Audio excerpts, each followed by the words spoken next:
예, 성경적인 교회 바로 세우기 15번째 시간입니다. 오늘은 이제 교회 안의 의사소통과 건전한 교회 생활, 교회 안에서의 어떤 생활의 그런 어떤 규범들, 이런 것들에 대해서 공부를 해보고자 합니다. 교회 안에서는요, 이렇게 그 건전한 이런 생활들이 참 여러 가지로 중요해요. 근데 이제 이것이 크게는 언어적인 영역과 생활의 어떤 영역, 그 두 개로 이렇게 나눠볼 수 있는 것 같습니다. 그리고 이것들은 이제 결국 지체들을 세워주기 위해서 매우 이제 중요한 덕목들이라고 말씀을 드려요. 그래서 이제 첫 번째로 오늘은 언어 생활과 관련돼서 우리가 어떠한 교회 안에서의 이 언어 생활을 가져야 되느냐, 그것을 말씀드릴 텐데, 첫 번째로는 그것이 이제 커뮤니케이션이라고 부르는 그 의사소통에 관한 겁니다. 이게 굉장히 중요해요. 특히 커뮤니케이션, 커뮤니케이트 이런 것은 오늘날에도 결국 의사를 소통하는 거, 주고받는 거, 그런 것들을 의미하잖아요. 그렇기 때문에 이제 교회는 성도들 간에 항상 이렇게 말씀을 서로 나누고 교제하고 또 이렇게 서로 일상에 있어서의 그러한 많은 교제와 대화가 전제가 되기 때문에 우리가 이렇게 사용하는 어떠한 선한 언어의 습관이 매우 중요하다라고 말씀을 드릴 수 있습니다. 그리고 이 의사소통이라고 말하는 이 커뮤니케이션은요, 그렇기 때문에 우리가 말하는 이 언어, 말만의 문제가 아니고, 말로서의 소통만의 문제가 아니고, 서로 이렇게 물질을 서로 나누는 것들도 해당이 되고요.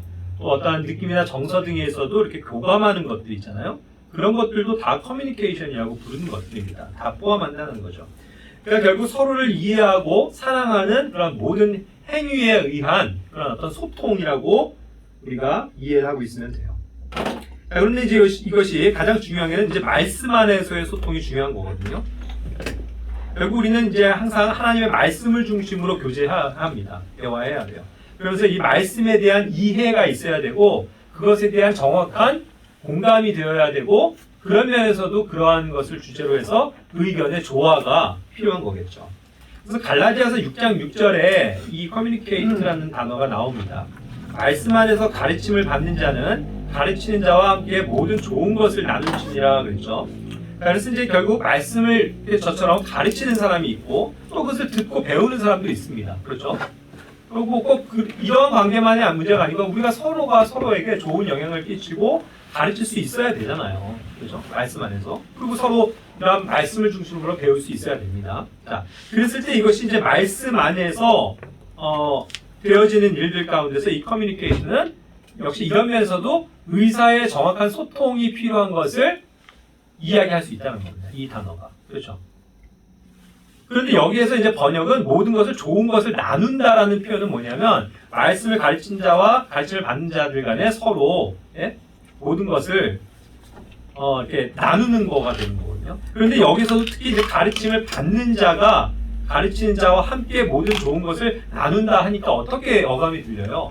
물질을 이렇게 나누는 것, 그렇죠? 좋은 것들을 나누는 것인데, 특별히 말씀을 배우는 사람은 가르치는 사람에게 이런 것들을 모든 좋은 것을 이렇게 주는 거, 그렇죠?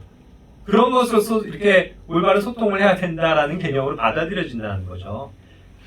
그러니까 1차적으로 뭐 그런 것들도 있어요. 그래서 뭐 어떤 함께 그런 것들을 감사하는 마음에 물질을 나누는 그런 것들도 소통이 될 수 있으니까 그것도 맞다고 봅니다. 하지만 지금 이 상황에서는요, 특히 말씀 안에서의 이런 소통의 영역은요, 아무래도 그 정확한 의사소통을 얘기하는 커뮤니케이트가 여기서는 더 와닿는다는 거죠.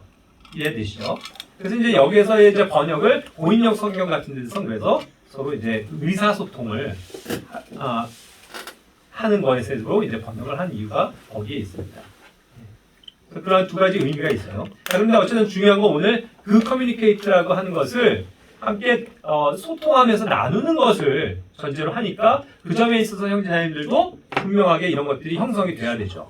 말씀을 가르친다고 해서 일방적으로 여러분들이 듣고 무조건 뭐 아멘만 하고 뭐 무조건 뭐 옳다 그래서 뭐 이런 어떠한 반문이나 뭐 질문도 없고 뭐 그런 게 아니라는 거죠.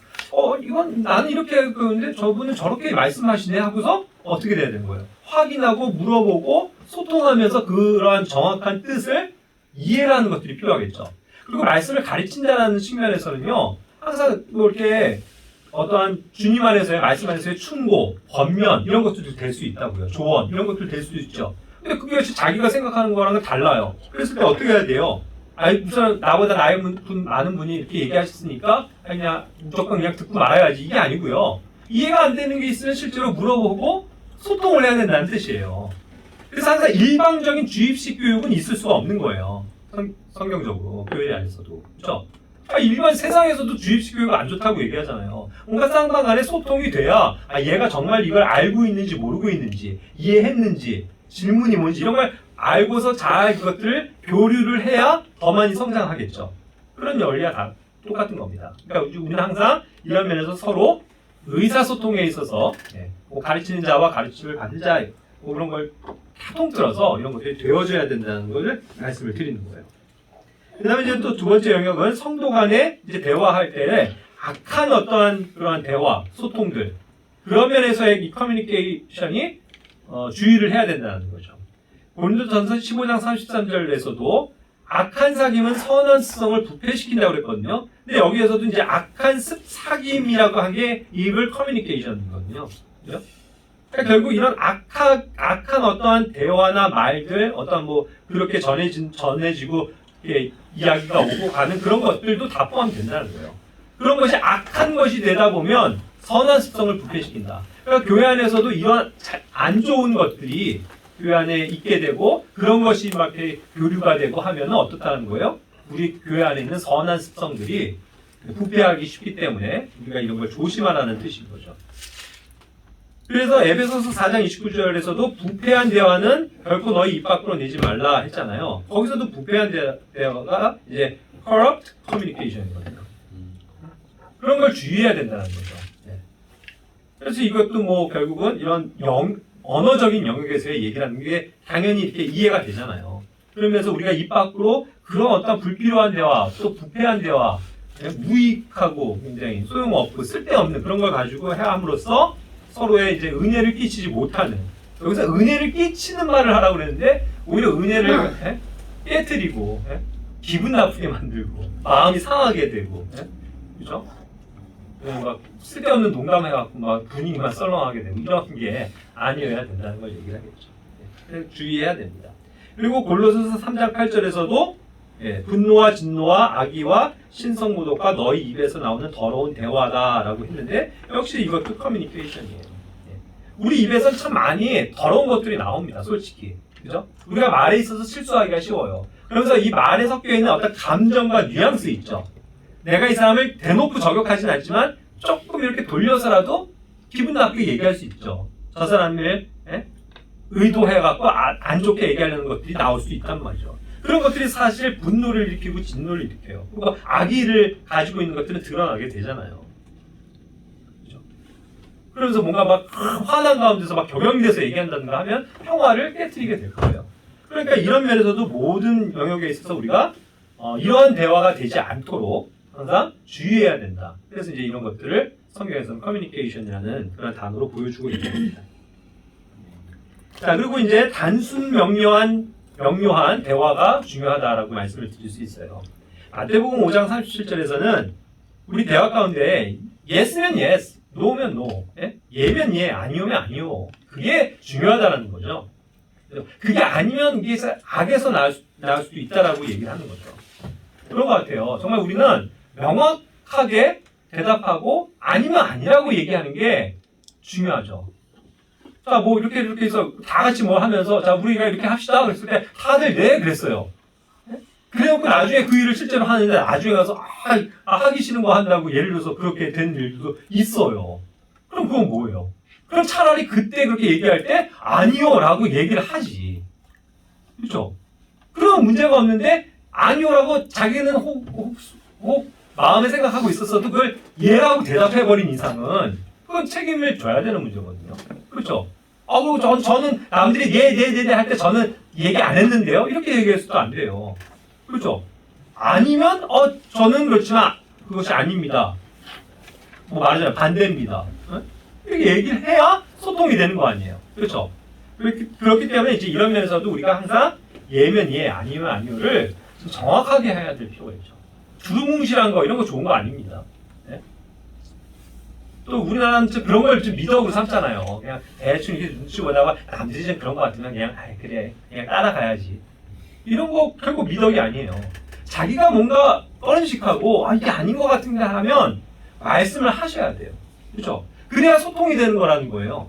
네? 그걸 얘기하는 겁니다. 우리는 서로 간에 이런 올바른 소통이 있어야 돼요. 그렇죠? 그런데 대형 교회가 되고 하면 뭔가 소통할 수 있는 길이 없잖아요. 위에서 이렇게 하면 그냥 그걸로 끝이에요. 그렇죠? 그러니까 그냥 뭐 하나는 대로 그냥 수동적으로 가는 거고 불만이 있어도 해야 되는 그런 거가 돼버리잖아요. 그렇죠? 근데 우리는 그래서는 안 됩니다. 항상 교회 안에서 서로를 살피고 서로의 의견을 듣고 그죠? 서로 간에 대화하고 그러면서 이것들을 원만하게 풀어가는 방식이 굉장히 중요한 거죠. 자, 그 다음에 이제 두 번째 영역은 conversation입니다. conversation은 이제 실제로 뭐 대화라는 말로도 우리가 현대에서 많이 쓰지만 이거는 대화 행실을 모두 포함하는 개념이라고 해요. 그러니까 결국 언행, 말과 이런 행실 이런 것들을 다 포함하는 단어입니다. 역시 이것도 성경에서 볼 때는요 일방적인 게 아니에요. 예? 더구나 대화는 그렇잖아요. 대화는 누군가와 누군가를 마주 대하면서 서로 얘기하는 거잖아요.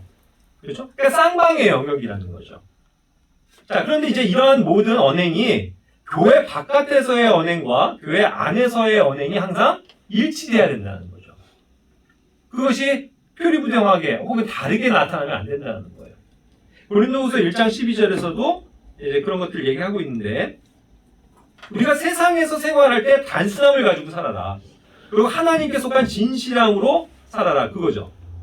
그리고 또 하나님의 은혜로 이제 살아가라는 것을 말씀하는 거예요. 세상에서 살 때 그렇게 우리가 살아야 되는 것처럼 세상에서도 그렇게 산다면 교회 안에서는 어떻게 해야 돼요? 더더욱 그러해야 되죠. 그죠? 그러니까 이제 우리는 항상 이런 면에서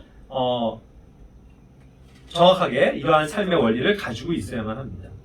빌립보서 1장 27절에서도 너희 행실을 그리스도의 복음에 합당하게 하라 그랬거든요. 결국 우리가 바깥에서 생활할 때도요. 복음에 합당한 삶을 살아야 된다고요. 교회 안에서뿐만 아니라. 그죠? 여기 안에서 복음을 얘기하고 뭐 기쁜 소식을 얘기하고 주님의 사랑과 은혜를 얘기하면서 밖에 나가고는 막 사람들한테 막 격동만 일으키고 막 비난만 하고 막 분노하고 소리 지르고 그래서 복음과는 아무런 상관없는 그런 삶을 산다면 그것은 잘못된 거잖아요. 그죠? 그러니까 이제 바깥에서도 우리가 그런 그리스도의 복음에 합당한 삶을 살아야 될 뿐만 아니라 교회 안에서도 항상 그런 것은 동일해야 된다라는 것을 이야기할 수 있는 거겠죠. 그리고 이제 이런 면에서 언행과 관련돼서는 서로에게 본이 되는 그러한 삶을 살아야 된다는 거예요. 디모데전서 4장 12절에서는 디모데에게 바울이 이야기합니다. 오직 너는 말과 행실과 사랑과 영과 믿음과 순결에서 믿는 자들의 본이 되라고요. 그죠? 우린 서로에게 이렇게 좋은 본을 끼쳐야 되는 거예요. 그 사람의 말, 그 사람의 행실, 그 사람이 가지고 있는 사랑, 그리고 그가 가진 하나님만에 속해 있는 그런 영, 그가 행하는 어떠한 그 믿음, 그리고 그가 가진 어떤 순결, 이런 게 다 이렇게 믿는 자들에게 서로에게 본이 되는 삶이 돼야 된다는 거죠. 그거를 이 컨버세이션이라는 단어로 사용하고 있어요. 되게 중요하다는 거죠. 왜냐면 우리는 서로가 서로를 통해서 이렇게 자라나는 것이고 배우게 되기 때문에. 그러니까 나 한 사람의 말과 행실 이런 것들이 되게 중요한 거다라는 것을 아셔야만 합니다. 제가 왜 이런 것들 또 교회 생활에서 중요하다고 얘기하냐면요. 이런 어떤 우리의 대화, 뭐 이런 행실 이런 것들이요 잘못됨으로 말미암아 또 오해가 생기고 그러는 것으로 말미암아 교회가 굉장히 시끄러워질 때가 많아요. 네? 그럼 말 한마디가 아니면 그 사람이 어떤 행한 그 행동 하나가 다른 사람들의 화평을 깨고 온유한 어떠한 영들을 깨트리고 질서를 깨트리고 교회가 분쟁을 하게 하고 그런 일들도 되게 많거든요.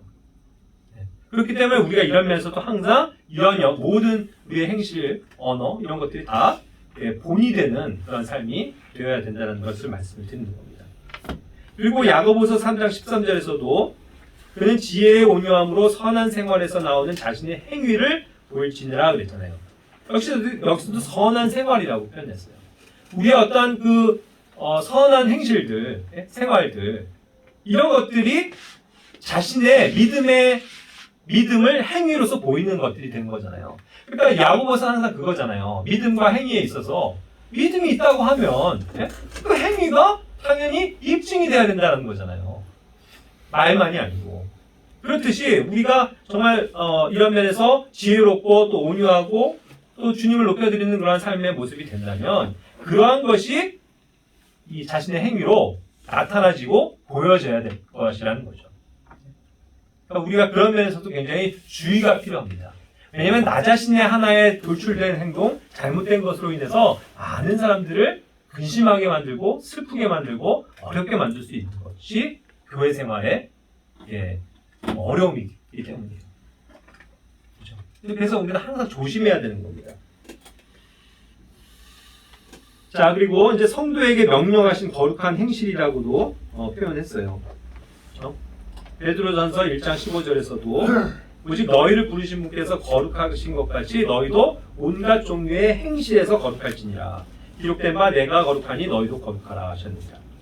그래서 이제 이런 우리의 이런 행실들을요, 이 거룩함과 묶어서 설명을 하고 있는 거예요. 우리가 거룩해야 된다고요. 그죠? 우리의 모든 행실들이 거룩해야 된다. 거룩은 뭔지 아시죠? 거룩은 인간은 사실 없는 거예요. 하나님의 속성이에요. 하나님의 거룩함이거든요. 그런데 그 거룩함을 우리에게 주신다는 거죠. 하나님이 거룩하시기 때문에 우리도 거룩해야 된다라고 말씀하시는 거예요. 그럼 왜 그럴까요? 그냥 경륜적으로도요. 우리가 이스라엘 백성 같으면 거룩할 수가 없어요. 그런데 우리는요. 하나님이신 그분, 성령님을 모시고 있는 자들이에요. 그래서 이분에 의해서 책도 열심히 읽고 있지만 성령의 열매가 나타나는 거예요. 그게 거룩함을 가져와요. 성령님이 하시는 일이에요. 그 하나님 자신이 하시는 일이라고요. 거룩은. 내가 거룩해 보려고 노력해서 거룩해지는 게 아니에요. 내가 뭔가 근신하고 막 철저하게 수행을 해가지고 얻어지는 결과물이 아니에요. 거룩은. 하나님 자체의 거룩한 속성이에요. 그걸 우리가 가지고 있다는 거예요. 그렇기 때문에 우리가 거룩함을 항상 유지하고 성령님의 뜻대로 살아가는 것, 그것이 옳은 거죠. 그게 거룩이에요. 홀리라는 건 그 개념이에요. 우리 자체는 홀리할 게 전혀 없어요. 그런데 하나님이 홀리하시다고요. 그래서 그 거룩함을 우리가 이루어 나가는 것, 이게 이제 중요한 거죠. 그러면서 이제 17절에서는 각 사람의 행위대로 심판하시는 하나님을 아버지를 너희가 부르며 간구할진대 너희가 여기에 잠시 머물러 있을 동안은 두려움 가운데 지내라 그랬잖아요. 그러니까 우리가 세상을 살면서도 또 교회 생활을 하면서도 항상 주님을 두려워하는 그 두려움 가운데서 행실들을 살아가야 된다는 뜻이죠. 평범한 행동에서는 안 되고 하나님 없는 자처럼 막 그렇게 방탕하게 살아가면 안 되고 항상 그 주님의 거룩하심을 힘써 지키면서 우리가 하나님 안에서 하나님을 두려워하는 마음으로 서로 조심하면서 지낼 때 서로 어떻게 되는 거예요? 예의 바르게 되고 친절할 수 있고 형제 사랑을 더할 수 있는 거죠. 그게 굉장히 중요해요. 이게 사람 관계가요 언제 어떻게 틀어질지 몰라요, 여러분. 굉장히 어려운 겁니다. 이 세상에서 가장 어려운 것 중에 하나가 우리가 신앙생활하면서 가장 어려운 것 중에 하나가 저는 매일 성경을 못 읽어요, 매일 기도를 못 해요, 그런 게 문제가 아니에요. 교회에서 항상 문제가 있다고요. 교회에서. 아이러니하게도. 교회는 나 말고 다른 사람들이 있어요. 나랑 달라요. 성격도 달라요. 하는 일도 달라요. 생각도 달라요. 그러니까 부딪힐 수밖에 없는 게 교회예요. 그렇죠? 그걸 하나로 성령님께서 하나 되게 하신 것들을 지켜나가면서 서로 사랑하면서 용납하고 배워나가는 거죠. 그래서 이 사회야말로 이 교회 안에서의 생활이야말로 하늘에 우리는 속한 사람들이라고 했잖아요. 그죠? 이 컨버세이션에서도 얘기하면서 그랬다고요. 우리는 하늘에 이 생활권을 가진 사람들이다. 그렇게 얘기를 하고 있거든요. 맞아요. 그러니까 우리는 그런 사람들로서 뭔가 그러한 하나님의 나라를 우리 안에서도 이루어가는 것. 물론 하나님의 왕국은 이제 곧 오시는 실질적인 왕국이지만 결국 우리도 그 교회 안에서 그런 것들을 함께 맛보고 자라나기를 원하신다는 거죠. 그러면서 이건 굉장히 중요한 영역이에요. 이게 실패가 되면요, 교리가 뭐가 중요해요? 교리가 잘못돼서 사람들이 나가고 분란을 일으켜요. 자기 삶이 잘못되니까 막 그냥 난리를 치고 교회가 분열되고 그런 것들도 얼마나 많습니까? 그렇죠? 자, 그 다음에 영역은 이제 세 번째로는 사운드 doctrine이라고 얘기하는 건데 이게 이제 건전한 교리다라고 얘기하는 거죠. 여기에 입각한 삶을 살아야 돼요, 우리는.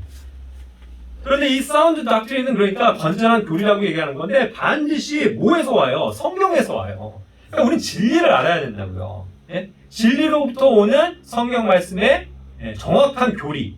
거기에 틀을 갖춰서 그 안에서 뭐예요? 그 틀 안에서 우리의 행실이 있는 거죠. 그러니까 우리의 행실을 딱 이렇게 틀로서 가져가 주시는 것이 이 닥트린이라는 건데 그것이 이제 교회 안에서 굉장히 중요한 영역이라는 거죠. 그러니까 이 교회 안은 정확한 닥트린, 교리가 세워지지 않으면요 다 질서 없이 무너져 버려요. 그러니까 우리가 이제 교회 시리즈를 하면서도 이제 교회가 우리가 이제 교회로서 모이면서 굉장히 중요한 영역들을 사실 다루고 있는 거예요. 여러분들 다시 한번 복습하시면 이제 다음 주에 끝나요. 그럼 이제 합본을 제가 나눠드리게 될 텐데 다시 한번 복습하셔야 돼요. 교회가 정말 뭔지, 하나님께서 원하시는 교회가 어떤 모습인지 정확하게 배우지 않으면 교회가 정말 우스꽝스러운 그러한 그냥 동네집 무슨 뭐만도 못한 그런 단체로 절약해 볼 수도 있어요. 그럼 우리는 주님의 이름을 정말 모독하게 되는 거죠. 이 거룩한 교회를. 하나님이 찬양받으시는 교회를. 그죠? 그렇기 때문에 우리는 이런 것들을 자꾸 세워나가야만 합니다. 자, 그런데 이제 이러면서 건전한 교리 얘기하고 있는데, 디모데후서 1장 13절에서도 내게 들은 건전한 말씀들의 틀을 굳게 붙잡고, 그죠? 건전한 말씀의 틀이라고 표현했어요. 그죠? 그리고 디도서 2장 1절에서도 건전한 교리에 합당한 것들을 말한다고 했어요. 사운드 닥트린에서. 그러니까 우리는 항상 이 건전한 교리 가운데서 말하고 생활하고 이런 것들이 교류되어져야 합니다. 이게 굉장히 중요한 거라는 거죠. 그러면서 이어지기를 디도서 2장 2절부터 8절까지 보면 그런 것들이 이제 결국은 건전한 이제 믿음으로 가져와요.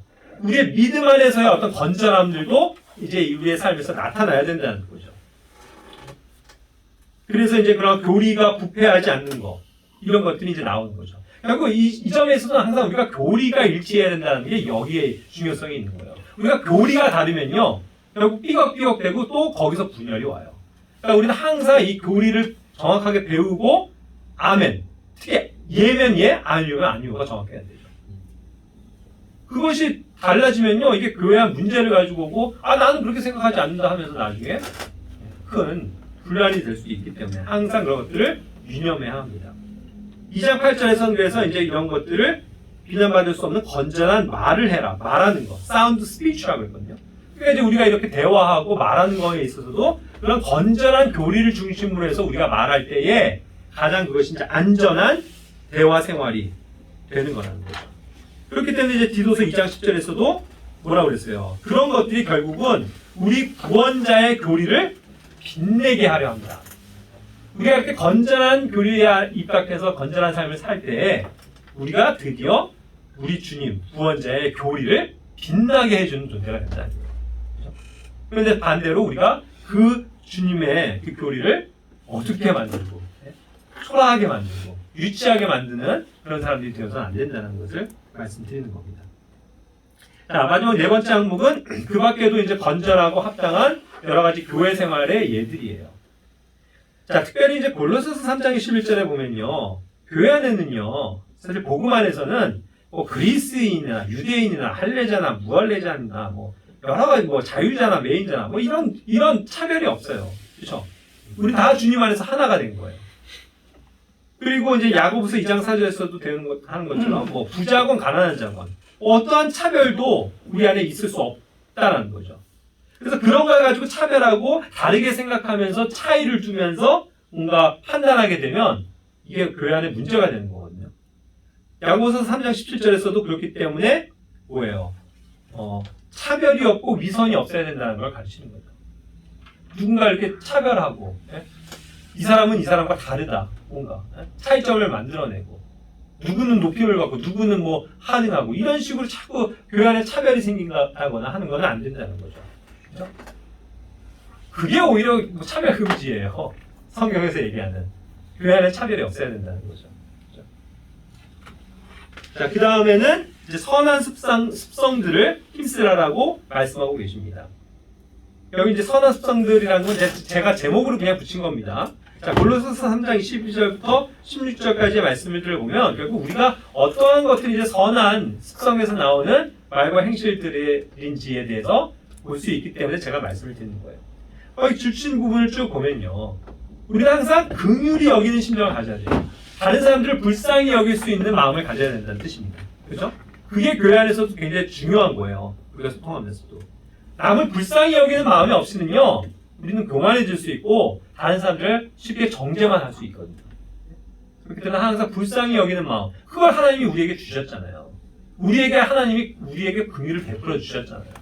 그러니까 우리 또한 그러해야 된다는 것을 말씀드리는 겁니다. 친절해야 된다고 그랬죠?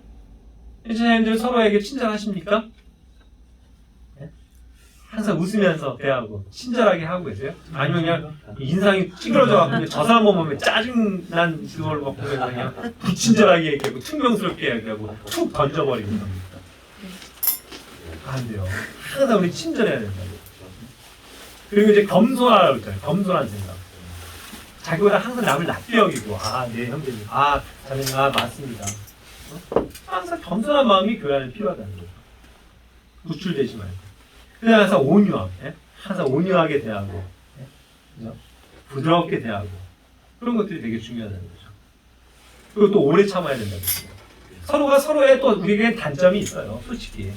우리가 아직 부족한 게 너무나 많다고요. 그걸 여러분들이 저에 대해서도 좀 오래 참아주셔야죠. 저도 그래야, 저도 또 다른 사람들을 참아줘야죠. 그래야 서로 참으면서 인내하는 법을 알게 되고 주님의 모습을 닮아가는 거예요, 교회 안에서는. 그러니까 이런 것들이 필요하다는 거죠. 그 다음에 13절로 보면 서로 참고 서로 용서하되 그랬잖아요. 서로 우리가 용서해 줄 수 있어야 돼요. 그런데 저는 용서에 대해서도 그런 마음이 들어요. 주님이 우리에게 주신 용서가 뭔가? 이 용서라는 개념은요, 어떻게 되는 거냐면, 자, 이 사람이 나에게 잘못했어요. 예? 그랬을 때 이 사람이 나에게 잘못했습니다라고 해야 내가 용서해 주는 거예요. 맞죠? 네. 그 개념이잖아요. 그게 용서예요. 이 사람이 나에게 잘못했다고 안 하면 끝까지 저가 잘못했다고 하면 화만 나요. 용서해 주고 싶지가 않아요. 그렇잖아요. 맞아요. 그런데 성경이 얘기하는 하나님이 우리에게 베풀어 주신 용서는요. 보세요. 이게 구원이에요. 내가 먼저 스스로 주님의 긍휼을 알아서 주님 제가 잘못했습니다. 저를 용서해 주십시오 하고 나온 거예요. 그 개념인가요? 아니에요. 구원은 주님께서 그냥 아무것도 모르고 하나님을 알지도 못하고 죄만 짓고 살고 그렇게 사는 우리에게 대신 그걸 용서해 주시면서 피를 흘려주시고 죽으신 거예요. 하나님의 용서가 먼저예요. 그래서 우리는 뭐냐? 그 용서하신 하나님의 사랑을 깨닫고 주님 정말 감사합니다. 이렇게 주님 앞에 나온 게 구원이에요. 이해가 되세요? 네. 용서가 그거예요. 하나님의 용서는 그래. 자, 유진서 네가 나한테 용서를 구했기 때문에 내가 너 용서해 준다. 이게 아니라고요. 주님은 그냥 그런 나를 죄인인 나를 위해서 그냥 용서해 주시겠다고 하고 죽으신 거라고요. 그렇게 피를 흘려주신 거예요. 그게 구속이에요. 우리가 그런 용서에까지 자라야 되는 거죠. 그게 용서의 개념을 설명하시면서 주님께서 사실 말씀하시는 이유예요. 그렇기 때문에 이건 무조건적인 용서가 되기도 해요. 70번씩 몇 번이죠? 70번씩? 6번이죠. 7번씩? 잘 봐요. 그냥 그렇죠. 물론 이제 거기 또 용서를 구하니까 그렇게 하는 거긴 하지만 주님의 개념의 용서는 그냥 받아주시는 거거든요. 보세요. 그게 아버지와 그 탕자의 비유예요. 물론 이제 용서를 구하겠다고 오긴 하지만 용서를 받고 나서 안아준 게 아니라고요. 저기 멀리서부터 그에게 돌아오는 아들을 보고서 아들아.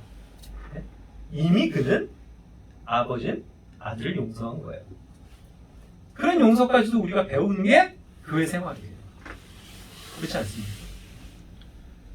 14절에서는 이 모든 것에 사랑을 가지라고 그랬죠. 사랑을 주라. 그러니까 우리는 서로 사랑하는 걸 배우는 거예요. 그러면서 15절에서는 하나님의 화평이 우리 안에 자리 잡게 하는 거죠. 그러면서 감사하는 자가 되라고 했어요. 우리는 항상 감사해야 돼요. 서로에 대해서도 감사해야 돼요. 하나님께 대해서도 감사해야 돼요. 그래서 16절에서 전 이 말들이 굉장히 우리 교회가 앞으로 좀 힘썼으면 하는 바람이 있는 구절이에요. 뭐냐? 시와 찬송가와 영적인 노래들. 이걸로 서로 가르치고 훈계할 수 있어야 돼요. 말씀을 전하는 자가 앞에서 그냥 떠들어서 그거 가지고 물론 영향도 받고 도전도 받겠지만 그거보다도요, 우리 안에 있는 이 하나님의 말씀의 시들, 그게 뭐예요? 쌈스예요, 쌈스. 시편이라고요. 1차적으로는. 그 주님의 말씀으로 오는 그 즐거움과 기쁨, 그걸로 가르치고 훈계하라는 거예요. 그리고 내 마음에서 이 시편 기사와 같은 동일한 마음으로 주님을 고백하는 그 찬송의 시들, 그런 걸로 주님을 높여드리는 거거든요. 그래서 거기에서 이제 뭐예요? 힘이 나오는 거죠. 거기에 이제 곡조를 붙이고, 멜로디를 붙이고, 화음을 붙이고 해서 이런 힘, 찬송과 노래들이 나오는 거예요. 그래서 우리는 힘있게 뭐예요? 찬송을 불러야 돼요. 여러분. 우리 찬양이 참 감사가 되는 거예요. 그냥 목청껏 그냥 열심히 찬양해요. 마음을 다해서. 이게 굉장히 중요하다고. 그럴 때 어떻게 하는 거예요? 솔직히 그런 목소리를 들으면 어때요? 힘이 막 나지 않아요? 나도 막 더 크게 찬송하게 되잖아요. 그걸로 서로를 가르치게 되는 거예요.